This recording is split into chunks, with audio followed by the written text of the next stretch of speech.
শেখ হাসিনার বিচার নিয়ে নিজের মতামত ও কিছু পরামর্শ দিয়েছেন জনপ্রিয় লেখক ফাহাম আব্দুস সালাম। মানবতা বিরোধী অপরাধ নিয়ে ফাহাম আব্দুস সালাম কি লিখেছেন সেটি থাকছে আমাদের আজকের এই আয়োজনে। রাজনৈতিক অঙ্গনের নানান ইতিহাস ও তথ্য পেতে আমাদের চ্যানেলটি সাবস্ক্রাইব করে বেল বাটনটি প্রেস করে রাখুন। তিনি লেখেন, শেখ হাসিনার মানবতা বিরোধী অপরাধের বিচার শুরু হয়েছে। আমি আশা করব সুবিচার হবে, কিন্তু এখানে একটা ইন্টেলেকচুয়াল চাওয়া আছে। আমি বাংলাদেশের প্রধান বিচারপতির কাছে আহ্বান করব যে একটা বিষয়ে আদালত একটা ল্যান্ডমার্ক রায় অথবা সুনির্দিষ্ট অবজারভেশন দেবে যেটা আমাদের কাজে লাগবে ভবিষ্যতে। আমার কাছে মনে হয়েছে যে বাংলাদেশের লিগ্যাল ফ্রেমওয়ার্কে দলীয় অপরাধ জিনিসটা কি এই ব্যাপারে কারো কোনো সুনির্দিষ্ট ধারণা নাই। আমরা অনবরত বলি, কিন্তু বুঝি না বিষয়টা কি।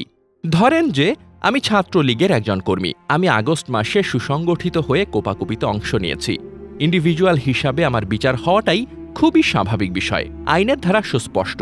কিন্তু আমার সুসংগঠিত হওয়ার বিষয়টা কতটা দলকেন্দ্রিক এর কোনো ফ্রেমওয়ার্ক নাই। আমি নিজেও ঠিক বুঝি না, কারণ যেই কমান্ড রেসপন্সিবিলিটি সেই চেইনের উপরে গেলে দেখা যাবে যে কমান্ড আসলে দলীয় প্রধান থেকে এসেছে নাকি সরকার প্রধানের কাছ থেকে এসেছে এটা প্রমাণযোগ্য না, আলাদাও করা যায় না। মানে শেখ হাসিনার যে কমান্ডের উপর ভিত্তি করে ছাত্রলীগ অ্যাক্ট করেছে সেই কমান্ডটা তো আসলে প্রধানমন্ত্রীর কমান্ড। শেখ হাসিনা যদি প্রধানমন্ত্রী না হতেন তার কমান্ডে কি পুলিশ ও ছাত্রলীগ মিলেমিশে ভায়োলেন্স করত? কিংবা ধরেন ওবায়দুল কাদের বললেন যে বিরোধী দলকে রাস্তায় প্রতিহত করার জন্য ছাত্রলীগকে আহ্বান জানাচ্ছি। অবশ্যই এই আহ্বানকে ভায়োলেন্সের আহ্বান হিসেবে পড়ছি না, উচিতও না। কিন্তু তিনি যদি ফোনে ছাত্রলীগ সভাপতিকে বলেন যে বিএনপি কোপাও বা ছাত্র কোপাও, এই নির্দেশকে আপনি কিভাবে পড়বেন? এটি কি তার ব্যক্তিগত আদেশ, না মন্ত্রীর আদেশ, না আওয়ামী লীগের জেনারেল সেক্রেটারির আদেশ? কিভাবে আলাদা করবেন?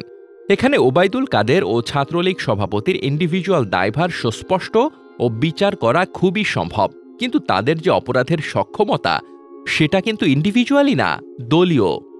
আবার দলীয় অপরাধের কোয়ালিফিকেশন কিভাবে হবে? আপনি কি যে কোনো সংঘবদ্ধ অপরাধে দলকে দায়ী করতে পারবেন? মাদারীপুরের ড্রাগ ব্যবসায় বিএনপি, জামাত কিংবা এনসিপির লোকাল নেতারা পুরাপুরি সংঘবদ্ধ হয়ে পার্টিসিপেট করতে পারে, কিন্তু সেই অপরাধ কি দলীয়? দলের হাইকমান্ড তো জানেই না হয়তো। অপরাধের গুরুত্ব অনুসারে অন্তত মানবতা বিরোধী অপরাধের ক্ষেত্রে দলকে দায়ী করতে হবে। এই ব্যাপারে হয়তো আমাদের মধ্যে একটা ন্যাচারালি কনসেনসাস আছে, কিন্তু এই অপরাধের কোয়ালিফিকেশন কি গুলির সংখ্যা দিয়ে হবে, খুনের সংখ্যা দিয়ে হবে, না কমান্ড রেসপন্সিবিলিটি দিয়ে হবে? খেয়াল করেন যে মানবতা বিরোধী অপরাধ সংগঠিত হচ্ছে দলীয়ভাবে, কিন্তু কমান্ড জেনারেট হয় নির্দলীয় বা সরকারিভাবে। আইনের দৃষ্টিকোণ থেকে এই জায়গাটা কিভাবে অ্যাড্রেস করা হবে আমি বুঝি না। দলের হাই কমান্ড তো মিটিং করে কোপাকুপির সিদ্ধান্ত নেয় না কোনোদিন, কিন্তু তাদের কোপাকুপির যে সক্ষমতা সেটা পুরোপুরি দলীয় সক্ষমতা। আবার শাস্তি যদি দলকে দেওয়া হয়, আমরা কি দলকে একটা লিগ্যাল ফিকশন হিসেবে পড়ব? কোম্পানির মতো দলকে যদি শাস্তি দেওয়া হয়, অবশ্যই সেই শাস্তির প্রভাব কিছু নিরপরাধ মানুষের ওপর বর্তাবে, হবেই হবে। কোন থ্রেশহোল্ড পেরোলো এই শাস্তি জাস্টিফাইড আমরা কি জানি?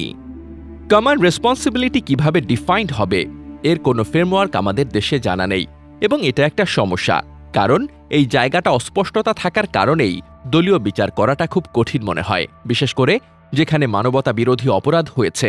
কোনো রেট্রোস্পেক্টিভ বিচারের প্রয়োজন নাই, কিন্তু এখানে আদালতের ইন্টারভেনশনের প্রয়োজন আছে যে ভবিষ্যতে যদি কোনো দল মানবতা বিরোধী হত্যাযজ্ঞে অংশ নেয় তার দলীয় দায়ভার কিভাবে ন্যস্ত হবে।